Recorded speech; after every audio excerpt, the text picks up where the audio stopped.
What is good, everybody? This is TAETRO and welcome back to the Lo-Fi Loft. I've actually already done a live session and a full live stream with my new favorite little synth, the Lemondrop, but I thought it was worth sharing just like a shorter video to tell you why I like this synth, why I was drawn to it, and a little bit of what it's all about.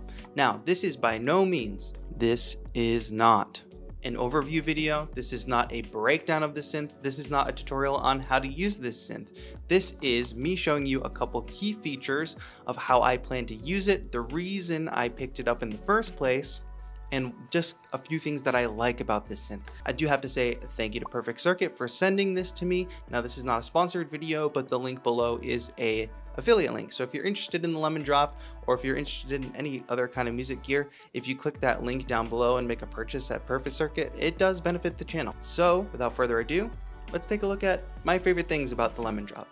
Okay, so yes, the Lemondrop is a tiny granular synth. I, for one reason or another, am just drawn to super mobile, portable synths. Now, this does not have a battery built in. You might be saying, well, that kind of takes away from the portability, right? Actually, no, because we can power it via USB and a USB power bank, actually. So there's a USB-C port on the back. And I've got one of these tiny USB power banks here. It's very small. Don't worry about which in particular this is. Just go on Amazon, find a similar one. They're all kind of the same. But you can see right here that it lights up right away. So we've got power, fantastic. Now what I'm just gonna do is run an audio cable to my audio recorder, and you'll be able to hear what's going on. Since it is so small and portable, being able to operate it with a power bank is great, but what's also great is you can actually just full-on play notes. You don't need to connect it necessarily to an external keyboard. We can go ahead and go into the note mode. I'm gonna engage the hold mode so notes will be held out. I don't have to keep pressing them. And we can enter in notes. See, I can change octaves, enter in different notes here. I don't have to stay on this page for the notes to keep holding either. I go back home where I can see the two samples, of course, because this is a granular synthesizer with basically two sample oscillators as well as a third oscillator, which I'll talk about in a minute. I can start using my X and Y parameters to manipulate the sound while those notes are being held. So this is a very beautiful drone sound that I actually used in my latest session from a cabin in Big Bear, and I just think it's super beautiful. But yes, being able to enter in your own notes, even create a drone, have it hold, and then go in and being able to tweak the sound as you go. I just think that's really, really appealing. It shows that this device, just by itself, you can do a lot with. Plug it into some power, throw your headphones on or send it out to your audio recorder, and you can start making some music just with the Lemondrop by itself. Okay, of course, if you've spent any time on this channel, you know I am not a synth person. I am mostly an in-the-box music producer, but I do work a lot with samples, and I think granular synthesis, the root of this synthesis, is built on samples. We're literally taking audio from recordings that we've made or that we've collected, and we're creating an instrument out of those. So that's really appealing to me. And within the Lemondrop, it actually comes with a bunch of samples here, built right into the box. But as you might have noticed earlier, there is an SD or a micro SD card slot here that you can import your own samples to. But let's go one level further.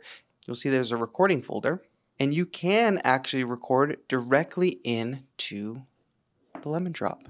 There is a line in here as well as a line out. So I've already experimented with that a little bit. Let me see. Let me try to remind myself, what is this sample here? So this here is a single note sample that I've recorded in to the Lemondrop. And if I just go ahead and mute the other sample, and even mute our sine wave oscillator, which I'll talk about in a minute, I keep alluding to. Then go back to my note mode.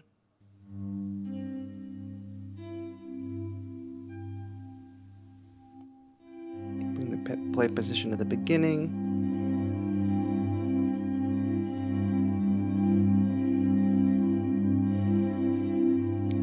I think I even forgot what this sample was. I think it's a guitar or something.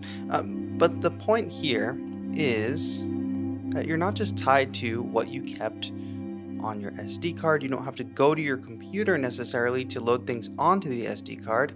If you have your phone on you, or maybe you have a field recorder, you want to directly record from the environment that you're in, all you need is that line input and you can record samples directly into the Lemondrop. So, you know, just increasing that spontaneous creative flow that can be created when you have a little box that fits in your pocket that's totally portable and can be independent. Now let me load up the patch as it was again. I keep alluding to that third oscillator, which is actually really, really important because yes, we have the 2 channels of whatever audio we've recorded, which can sound really cool, but if you want to root that in an actual note, like a note that you know for sure is playing like a sound wave, you can do that here with the third oscillator. And each one of these oscillators, the 2 samples and the wave, they each have their own level, so you can blend them according to how you want. And there's obviously different waveforms here: saw, triangle, square, and sine and noise. So I could potentially have just birds chirping or the wind blowing, which doesn't really have any pitch information, but if I layer it with that third oscillator, we'll get some pitch information, we'll get some note information. I do enjoy the simplicity of boxes like this, you know, 2 knobs, 4 buttons, so you have to get a lot done with a little, but the touchscreen is also very useful, and there is complexity under the hood. For instance, every single parameter that you see that has 3 little boxes to the right, that indicates that we can sort of route those to our macros. For instance, let's go to filter, and the cutoff is already mapped actually to a specific source, X. We can map these to different sources like envelopes, LFO, velocity, and when you start combining those in different ways, you start to get an even more unique sound.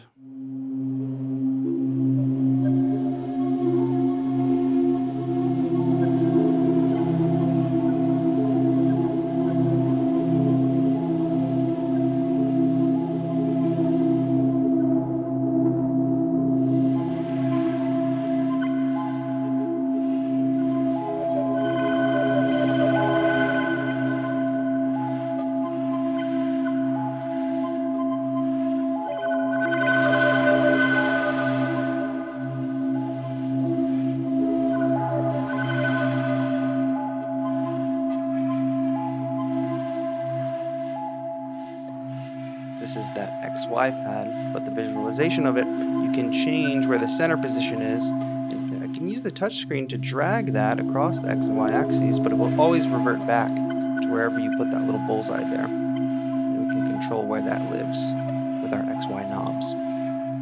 So if I go into the filter, I can see that the cutoff is indeed mapped. What is it mapped to? It's mapped to X. So I know that by changing this X dial,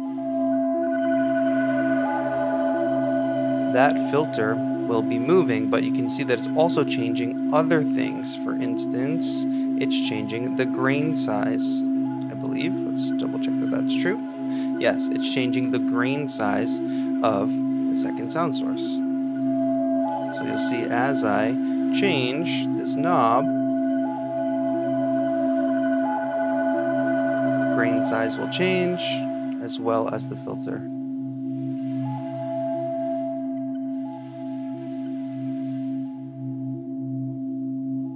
See a change here with the Y knob.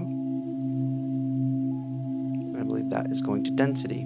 Yes, the Y knob, density is changing. You know, the amount is 30%. So you'll see on that top oscillator that as I increase or decrease the Y knob, the grains will get less dense, increasing it to up the density.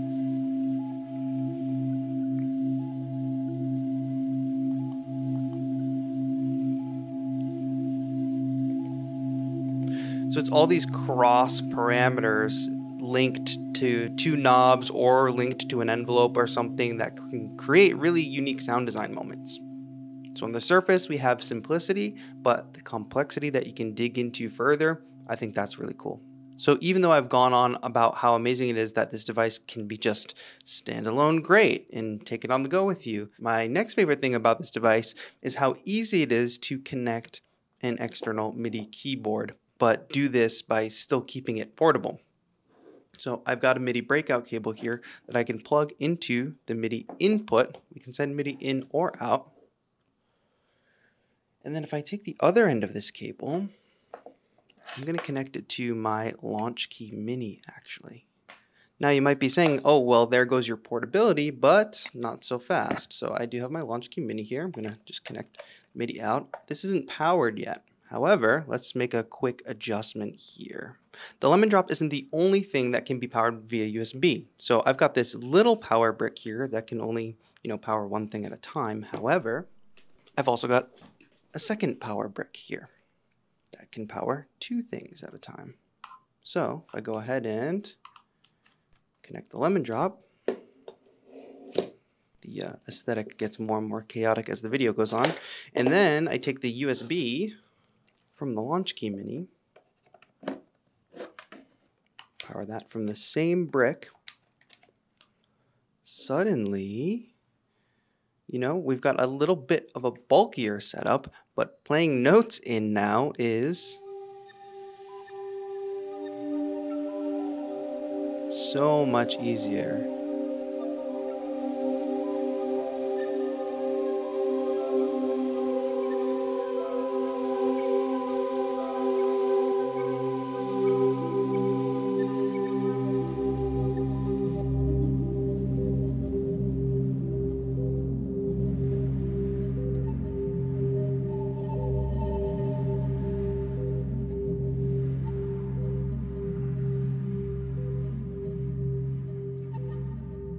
And with a keyboard like Launch Key Mini, it's really cool because there's also a fixed chord mode and an arpeggiator in here. So it just gives you that much more options when using it with any other synth, but Lemondrop today.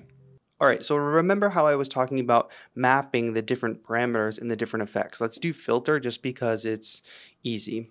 I can go into this, and instead of having the cutoff mapped to the knob on the Lemondrop, I can instead change it.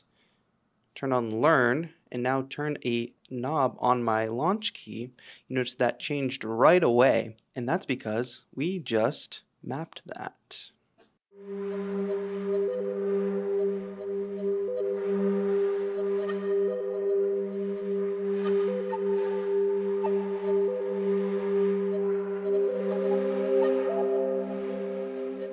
But that was literally just as easy as doing it in your DAW, or like at least doing it in Ableton Live. Like you literally just go to the parameter, say envelope, and you want to change the attack of a sound, or you want to map the attack of a sound. You can map it to any source, including CC. So I go ahead and hit Learn again, and I believe you can see this second knob here. Do that one. Good. And now envelope 1 attack is adjusted. It's not going to be the most obvious change, but you saw how easy that was to map.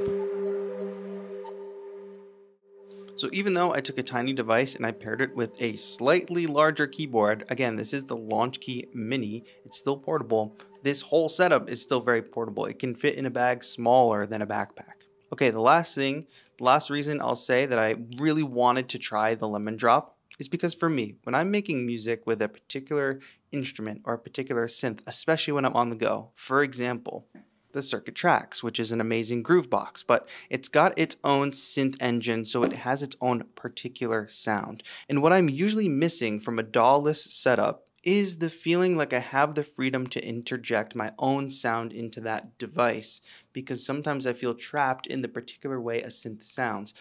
Now, the Lemondrop for me, since I already in my productions use so many ambient drones or vocal samples or really any kind of sample and mix and manipulate them, that's a distinct part of my music. There hasn't really been a way for me that I've found to interject that into a DAW-less setup, not in an easy way at least. And this is exactly what the Lemondrop does for me. If you watch my latest beat performance with the Circuit Tracks and the Lemondrop, you heard the example of that.